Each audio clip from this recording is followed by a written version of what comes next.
What's up everybody, welcome back to a brand new video on Lexalexus. Today we've got the championship review for match day 35. Alongside that we've also got 3 championship games to predict later on in this video. I'll be breaking down the bonkers games and results that we had. We had the first 5-0 of this entire season. We also had the joint biggest away win of this season as well. We've got a lot of goals to break down today. If you guys like what you see, please give the video a like. You're just trying to see how to grow this channel.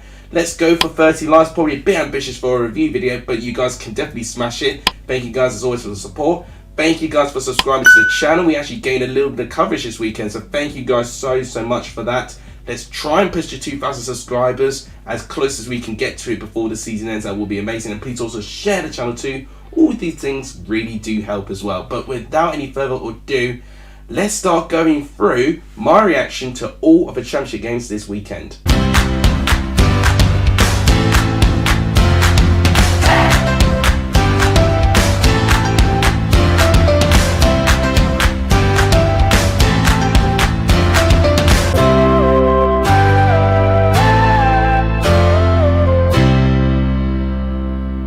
Let's start with Hull West Brom. Ended 2-0 to Hull City, and I'm telling you this, no one got this right. No one got a correct score whatsoever with this one. A win that came out of nowhere for Hull, because you see here that we were singing Hull's praises when Liam Rosenior took over and started to get more consistency. But this was Hull's rockiest patch since Rosenior took over. So this win really does come a little bit out of nowhere. But it really does highlight a big problem with West Brom being with their away form. I definitely remember going through my preview that West Brom's away form was sparking a lot of concerns. And you can see that is now 4 consecutive away defeats for West Brom. So a problem that stemmed as far back, to the previous manager to now, this is a real concern for West Brom moving forward, that they really need to deal with their away results if they do aspire to be in the top 6.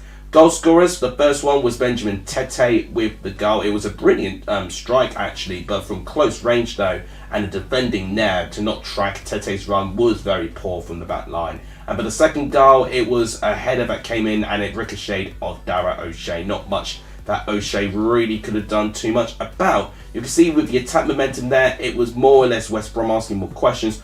21 shots to 8, 6 shots on target to 2, 70% of the ball, but it looks like Hull managed the game well despite not having a lot of the ball. They were clinical, and actually, am I right in saying, with their 2 shots on target are their 2 goals, which is incredible. So Hull being really good and effective going forward, being clinical, and West Brom were not, and that was ultimately where they were left off today. Now, West Brom do have a chance to redeem themselves in midweek. They've got a game against Wigan with their 1 game in hand there, and they can really push on for the top 6, or at least be competitive for it, and can be on 51 points there. But you can see from here a 4-point gap from Norwich, even if they do win this game in hand against Wigan. So right now West Brom really going to improve on that consistency. For Hull, I think they're going to be in around mid-table, but I could definitely see some definite progress there, which I'll be very pleased to see for Hull, considering how much they were struggling in the start of the season. Blackburn and Sheffield United played against each other, being the only 2 teams that will be playing against each other in terms of the FA Cup quarterfinals. One of them will be an FA Cup semi-finalist this year. Blackburn have got the first bragging rights within that competitive mindset, because they beat Sheffield United by 1-0. It was a scintillating counter-attack as well. Brilliantly built up going forward. Tyree Stoner making the right call as well to find Harry Pickering in the position he was. Thomas as well actually had great contribution to that goal as well. And Blackburn were not lucky actually not to score anymore, because they hit the woodwork twice. Sheffield United had 1 major chance with Basham, but other than that, it was pretty comprehensively Blackburn that I was a bit more confident with.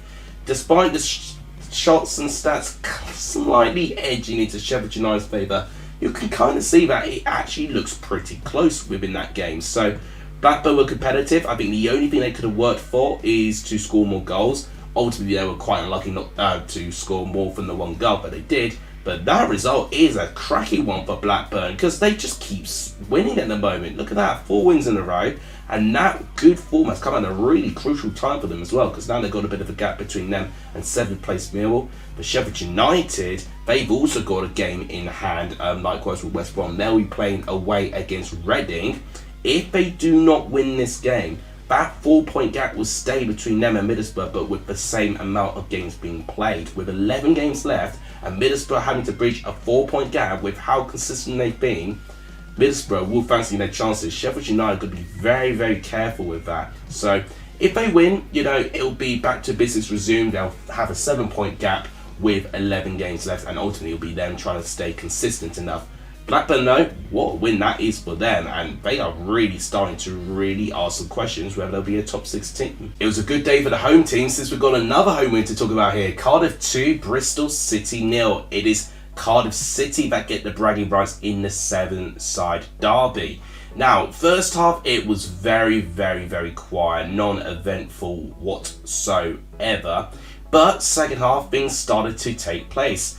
Sorry, Kaba got the first goal. It was a beautiful cross, actually, and Kaba getting into the end with a header. It was Winter, actually, that had the cross there. Then the second goal, it was Villaging to base that managed to get the goal. Should O'Leary do better? I really think he should from there. I've really got to be honest. I truly think O'Leary, to get beaten at his near post, I know it was a pretty decent strike by Bidace, but to get beaten in your near post at that distance, I don't think is on. And I know he's a young goalkeeper and I really shouldn't be too hard on him, but I think if you're a competent goalkeeper, for me, you should be doing better to keep that out, to be honest.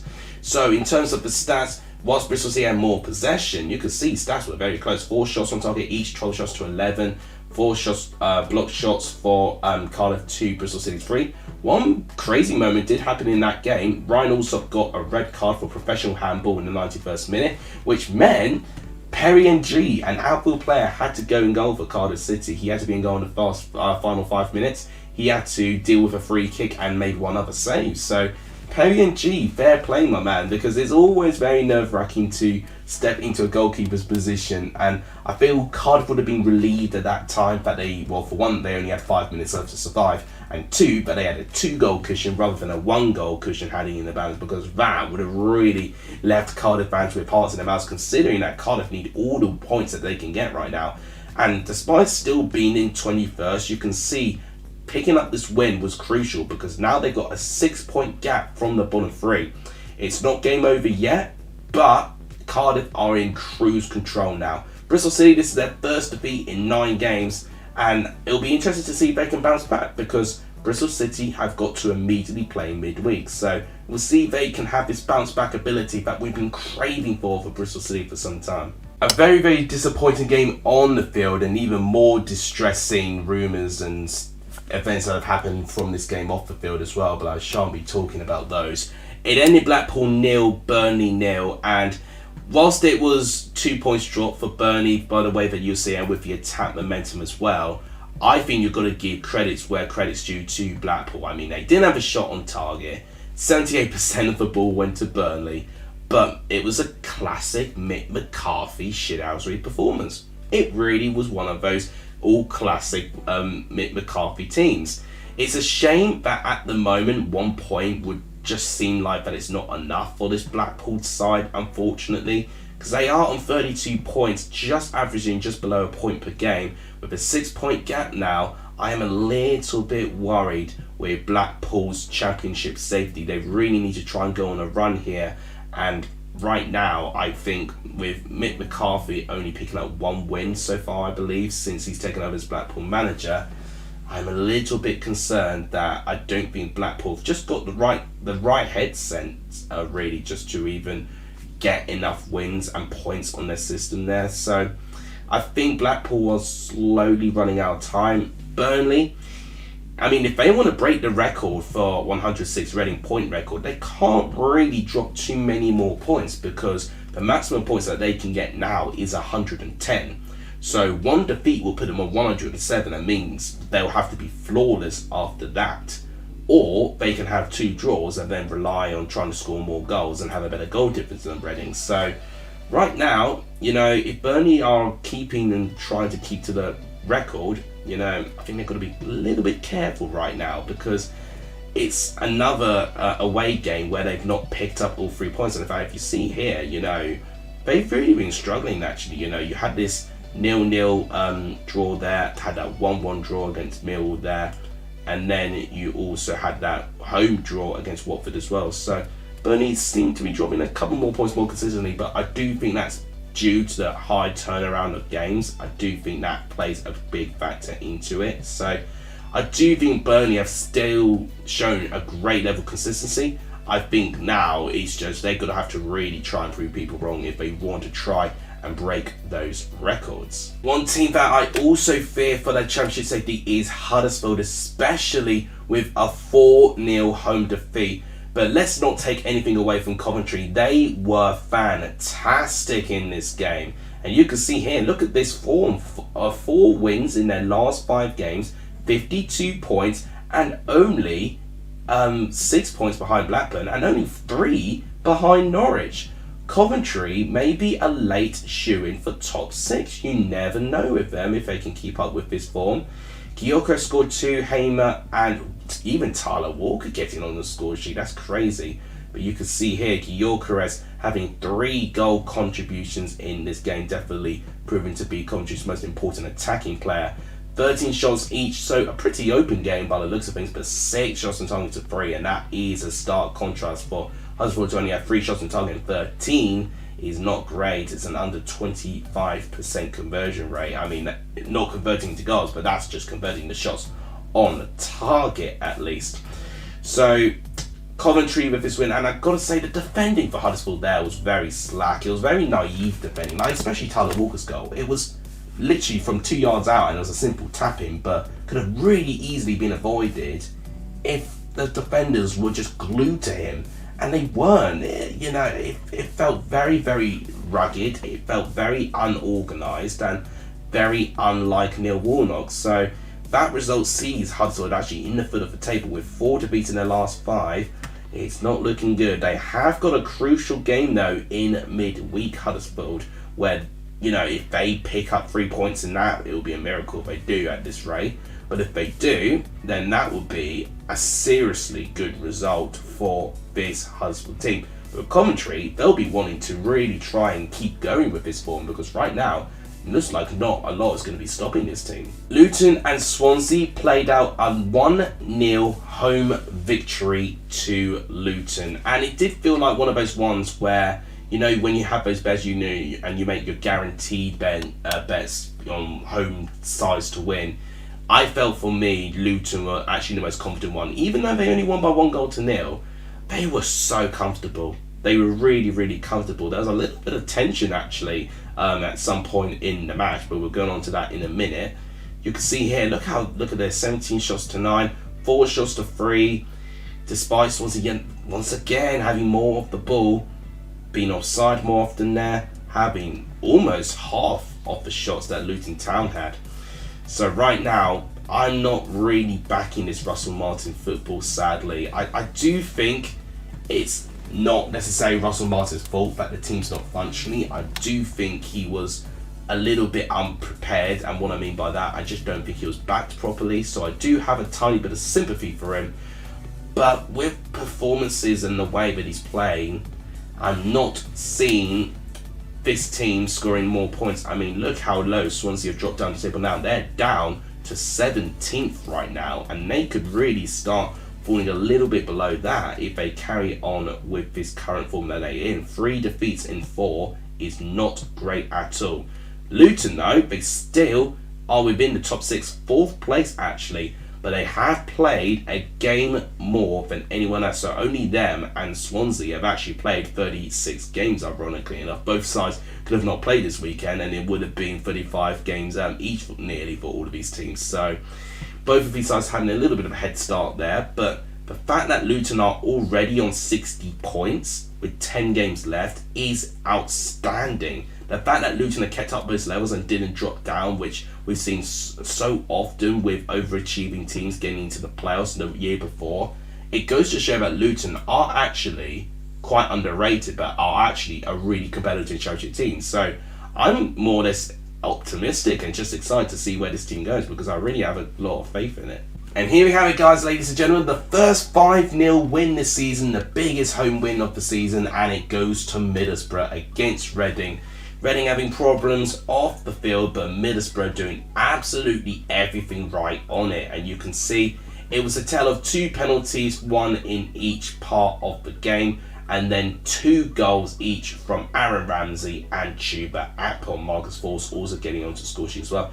Akpom's goal managed to come through a penalty decision, with it being a handball. That one was definitely not as clear cut as the last penalty decision, which was just basically assault in the penalty box in the second penalty decision, but Forss managed to score that one.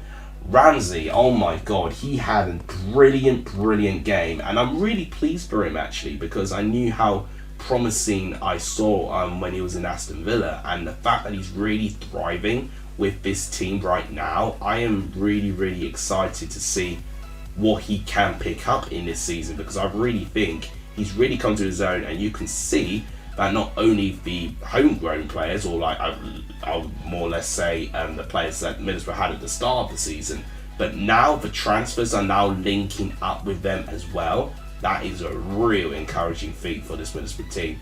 They're really only going up from strength to strength at the moment. They had that one defeat, of course, against West Brom there, so that could happen, and Middlesbrough got to be very careful with that, especially when they're playing in away games. But at the Riverside, they have made it into a fortress. Reading looks like that they really just didn't show up on their day, really. I mean, it's a tale of their really poor away form. You know, their 3 defeats, as you can see there, have come from away games, and then their 2 wins have actually come from their home games. So it is a real tale of their home and away form. So Reading at home, you may be able to find that they are 5th place in the table, but then you put their away form in the equation, and they have got the 2nd worst away form in the league, with 5 defeats in a row. So you can definitely see a stark contrast in form there. So, and I think Reading have actually got a home game. Yeah, you can see they've got Sheffield United in midweek. So could this be a win, following that Sheffield United are also struggling right now? Who knows? You'll have to wait to see my prediction. It seemed that Millwall were quite wasteful. So definitely something that I would work with Millwall here is making sure that if they are able to create these chances, take them, at least hit the target, work the goalkeeper. This defeat does come for the first time in quite a while now, and it does see them fall out of the top 6 because Norwich replaced them, because they actually beat Millwall themselves. But it's only by a 1-point gap, and honestly, Norwich, I feel like, are still a work in progress, but I still think that there is potential there. So I feel like they'll be one of those teams that just magically appears into the top 6 by just being just that tiny bit more consistent compared to the other teams there. And they could completely fluke the whole thing and actually win the playoffs as well, because Norwich have got that invaluable experience there. So I'm going to be very fascinated to see how they manage to cope with the rest of the season. Pressure is on for QPR right now as they lost 3-1 to Rotherham. Look at this. This win for Rotherham actually puts Rotherham ahead of QPR by 1 point. But I am seeing this right. Rotherham already have 40 points with 35 games being played. I'm not used to seeing this with Rotherham, and they have had a brilliant season to give themselves a big gap. They are 8 points clear of Blackpool, who are 22nd. That is sensational for Rotherham. You know, they were aided by their good start to the season, but to be fair to Matt Jay, you know, he came in with a lot of pressure on his hands to keep Rotherham in the league, and at times it looked like Rotherham was starting to fall into the bottom 3, but all of a sudden, their last 3 games, 2 wins and a draw, and right now, that really does help these teams a lot when they're down there. Jordan Heargill got 2 goals, and you can see there, you know, with the next 2 goals after Hugill's opener came from penalty decisions. Heargill in the 70th and Jamal Lowe for QPR in the 83rd minute. It was only the 2nd goal that QPR had managed to score with Gareth Ainsworth in charge. But Hakeem Adofin managed to end QPR's hopes of trying to get something out of this to make it 3-1 to Rotherham. Let's see for stats. Close for possession, but look at this for shots. Look how close it was at. 16 shots to 14, 9 shots to 3, 1 shot on target to 8 there. My God. So QPR definitely being quite wasteful there. 9 shots on target to 16. That is one of the best accuracies I've seen, out of any team, this weekend so far. So Rotherham definitely continuing their quality of chances and actually taking them and being clinical. It was something I also praised Blackburn doing as well. But Rotherham have had that all season, and that I think has really been helpful to them. Having those experienced players who do know the Championship, because they have made a couple of transfers as well.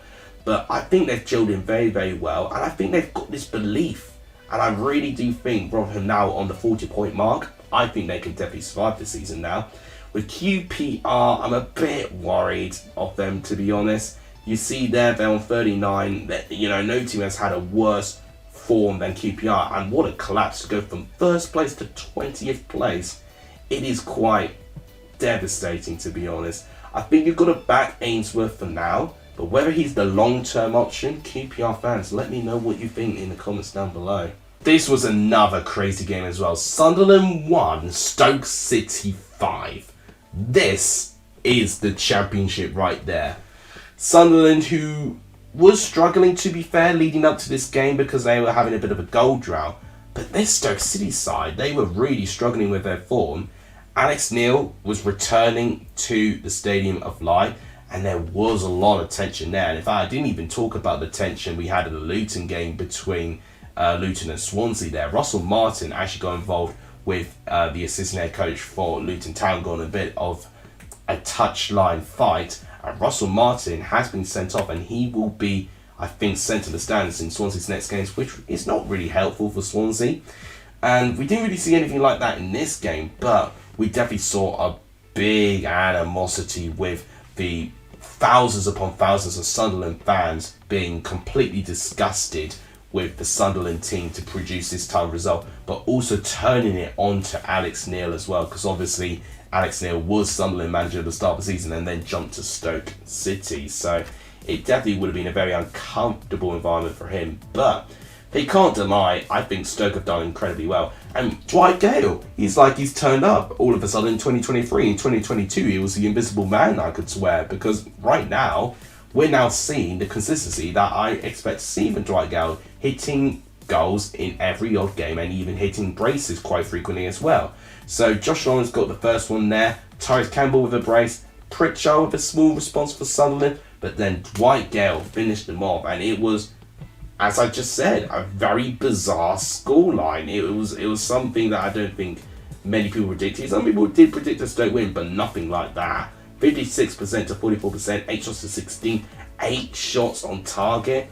And I've been saying this before with Stoke, that they have not been taking chances and they've been quite wasteful, but right here, they've literally nailed it today. So, I mean, I don't know if Stoke having this performance is going to be sustainable for other games, but if they can, who knows where Stoke can go. And this will hopefully for them be a bit of a turnaround, because Stoke have just been a team that's been so inconsistent that they've just kind of been stagnating and just staying in their own space. So let's hope for their sake that Stoke fans could actually be a little bit more optimistic. But with Sunderland, I anticipate a bit of a drop because they are struggling right now. 3 defeats in a row. They're struggling for goals. I just hope for them that they don't have a massive collapse, because they've had a brilliant debut season back to the Championship, and I really hope this doesn't taint it. The second and last 0-0 draw of this weekend goes to Watford and Preston. I mean, it was 0-0 in the reverse game. It was 0-0 in this game too. 12 shots to 11, 4 shots to 2. So already there, for the fact that both these sides barely cracked over 10 shots, we saw that this game was just going to be a little bit of a quieter one between these two sides here. In terms of which team would prefer this result, it would be Preston, because, I mean, they're in the table, they don't have a lot to play for. Watford have to play catch-up right now. They really got to try and get into that top 6, and they've got a 4-point gap now. And at one stage, they did have a big gap from Norwich, and actually were the team potentially going to be 3rd or 4th, trying to bridge the gap towards Sheffield United and Burnley. But right now, they've been struggling. Only 1 win in their last 5, which was a 3-2 win to West Brom, bear in mind. So it wasn't like it was a convincing victory as well. So I'm a bit worried for Watford going forward.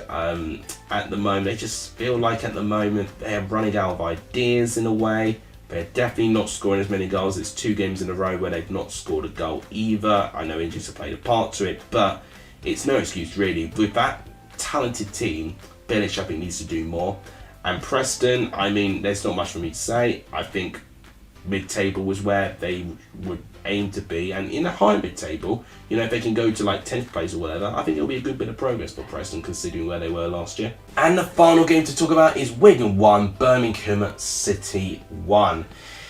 Once again, a result that I don't really think helps anyone, to be honest. So it was Birmingham that took the lead, Junior Pacuna managing to get the opening goal in that game. But it was Ashley Fletcher that equalised for Wigan Athletic there, which made things very, very interesting. You can see there as well, Scott Hogan had the chance to give the lead to Birmingham, but they hit the woodwork. And that was a bit of a relief for Wigan, because at one point that's actually taken them off from the field of the table up to 23rd. But the reality of it is they're still 6 points off Blackpool. They've got a big game coming up tomorrow when they play against West Brom, where West Brom have looked quite good at home, so I would say that's probably going to be a bit of an unrealistic result for them.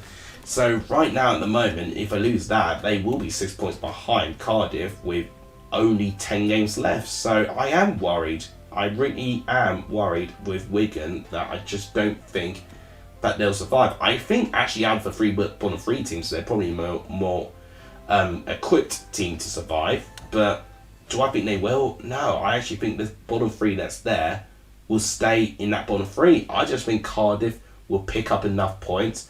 I think Birmingham have done enough with points, and I think QPR might be okay too, unless things get really out of hand with those 2 teams. And Rotherham, for me, I think have done enough as well. So right now, it's really down to Blackpool, Wigan and Huddersfield to see if they can win enough games to really make teams like Birmingham and QPR think, okay, we need to start picking up points. So right now, I think Birmingham will not mind the point because it means Wigan don't close the gap on them, but they definitely should feel with their expectations that they should have got more. So right now, I think Birmingham just trying to play it game by game, and you know, it's a bit of a shame because I had so much optimism, but right now that form there is atrocious. I mean, it does end their losing form, but that's the only positive I could really think with Birmingham after that game. So guys, that is the review now done for the Championship.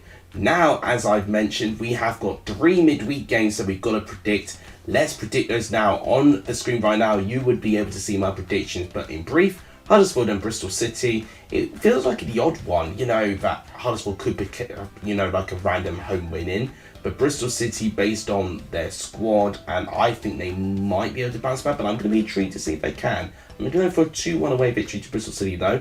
Reading Sheffield United, so we saw already, Reading very strong at home. Sheffield United have been really struggling quite recently, so I really just, every kind of like instinct is telling me that I need to predict a Reading win, but I do not have the guts to do it. I'm going to go for a 1-1 draw, but if Reading win, then I'm actually going to hold no inhibitions left, and I'm going to predict whatever the hell I want to predict, because it feels like I should predict Reading to win, but every instinct is telling me to go against that. So I'm going to go for a 1-1 draw on that one. And finally, West Brom Wigan. Close, but I think West Brom will bounce back in this one. You know, they played a really, really good home game last game against Middlesbrough. I think against Wigan they'll do a similar job and beat them by 2-0. So guys, that wraps it up for all of this video today. If you guys enjoyed it, please smash the like button. It really does help the growth of this channel if you do. Please do hit that subscribe button because that really does help the growth of this channel too. And please share the channel too. All these things really do help the future of this channel. Thank you guys so much for watching. You guys are legendary. If it's in this video, and as always, I'll see you guys soon. Take care, everyone.